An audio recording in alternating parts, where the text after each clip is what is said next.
Good afternoon, Peter. Guys, all right? Yeah, we're not too bad, thank you. Not too bad. What did you end up with? Can you remember? What was it? 100 and what in the end? I'm gonna say 108. I think 108. I'm gonna say. Yeah, it's a great achievement. Absolutely. I mean, when you look down the list of the players who've done it, you're in some great company, aren't you? Yeah, listen, I'll be honest with you. You know, starting out as a footballer, I would have taken any kind of level. You know, as long as I was playing professional football or football at some stage and enjoying it, kind of making a living out of it would have been, you know, the as good as it got for me. And that's all I needed, all I wanted, really. So to kind of be in the 100 club, yeah, it does blow my mind. And it was definitely something that I really, really wanted to achieve. Like all my heroes growing up, kind of Les Ferdinand, Alan Shearer, Ian Wright, you know, players that were just, you know, scoring goals for fun. To be kind of in amongst that illustrious list. It does feel great.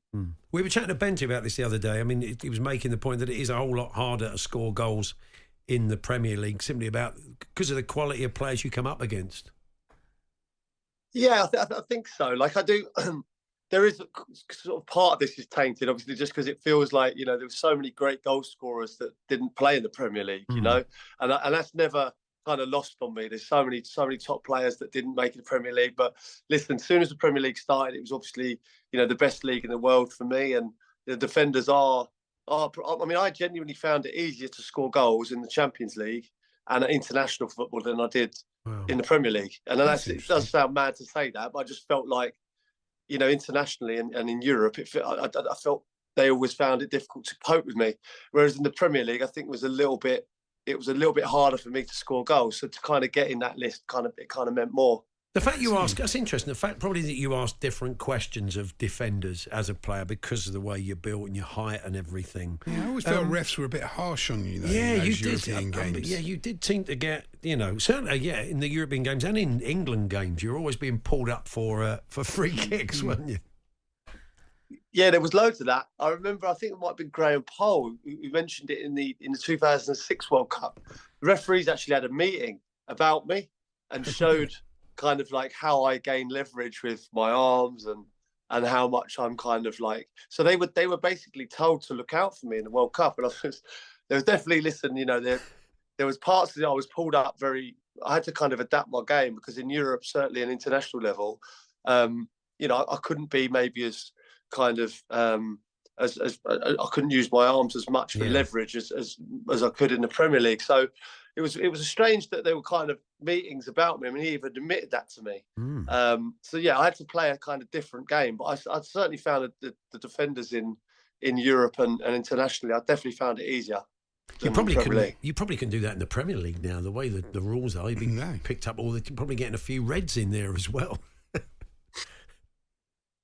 Yeah, I don't doubt that, to be honest. Listen, there were times, listen, in that 2006 World Cup where I mentioned, I actually pulled someone's dreadlocks to score a goal, which should have been ruled out, to be honest. So I was told by Kenwyne Jones that I wasn't really well liked in Trinidad because of that moment. But you know what? It's a World Cup goal and they can't take it away from me now. That's one way to get leverage, isn't it? It's since retiring, you've really forged an amazing podcast career, haven't you? You've got your own sort of football one, and then you've got therapy crouch, I should get that, with the one you do with your wife. And I've noticed the papers follow them avidly because if something's said in the podcast, it then becomes a story in the paper.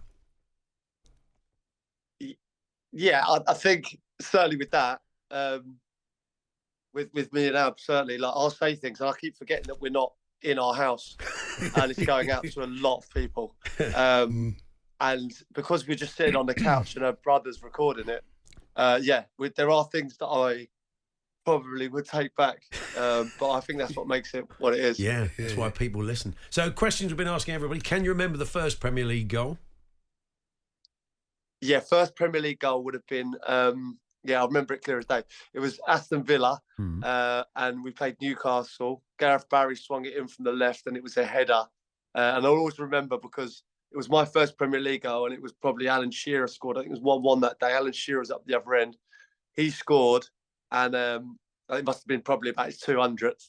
And I remember thinking to myself, God, if that's the level I need to get to, I'm a million miles away from it at the moment. Wow. And the 100th, I think, was that the one against Blackburn? I was just trying to do a bit of research on it. No, 100th, it was Stoke versus Everton. Okay. And it was at the Bet365 Stadium. And I remember it because I never did the robot in the Premier League. Never. Not once. Right. I only ever did it for England. And people said to me, "Oh, if you get 100 Premier League goals, can you bring it back? Can you bring it back?" And so that was I remember going over to the side of the pitch and doing the robot, and it was a special moment. Now, when you first went to Liverpool, you went 19 games, 4 months without a goal, didn't you? Yeah. Thanks for bringing that up. Yeah, Well, but I mean, that's difficult, rare because yeah. obviously they're signing you to score. I mean, you more than made up for it as time went on. But that must be difficult. I mean, I suppose it's just a matter of just believing and playing through. What sort of support did you get during that sort of period from the club? Yeah, that was the hardest point of my professional career, no doubt. Because I went from Southampton, to playing for one of the biggest clubs in the world. And no disrespect to Southampton, things just went up a notch. And I was playing for England, and then, you see it with Nunes, with Haaland. As soon as you move to these clubs, there's spotlights on you. And I just thought to myself, right, get a goal under your belt and get it out of the way. And it just didn't come, and it didn't come. And I remember missing a penalty. Bolo Zenden scored the rebound. And I just wanted to get him in a headlock rather than celebrate with him. And I don't know why. It was nothing against Bolo Zenden. I love him. But I was just so disappointed. I was like, it's just not going in for me. But there is something special about playing for a club like Liverpool and going through something like that. It's a city that I kind of, if you're in, you're in. Yeah. And it felt like all the critics were coming from outside Liverpool, and it was such a special kind of bond, really. And I think I've still got that today because of those reasons. We kind of came through that together. There's not many clubs that would have tolerated their striker not scoring for that long. No. Off the back of a Champions League win in Istanbul. That's when I signed. So, forever thankful for that. And the other question we've been asking is of centre halves that you dreaded coming up against, toughest opponents in the Premier League years. My toughest opponents, I always remember getting schooled by Toney Adams in one of my first games. I was actually at QPR. It was a cup game. It wasn't in the Premier League, but I remember Toney Adams and would have been Steve Bold maybe. That was a lesson in. I thought I was a Premier League player. I was sort of 18, but I was playing the Championship still, and I thought, I'm scoring goals at this level. I'll easily make the Premier League, no worries. Then I came up against Toney Adams. That view changed very quickly. What a defender he was. And I think over the years, Sol Campbell always gave me a big test because he's so physically strong. But John Terry was probably the best of the bunch, I think. Yeah. Right. Well, on to England now, and the big debate seems to be Watkins or Crouch. The perceived wisdom not is Crouch. Watkins or Crouch. Yeah, are you coming back, Pete? Are you coming back? Bring your boots. Watkins or Toney?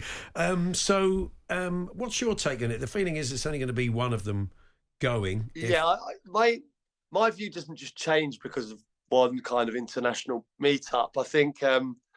Toney's really made his case. And I think kind of as a like-for-like replacement, if that's what Gareth wants, just slightly more similar to Kane, if you like.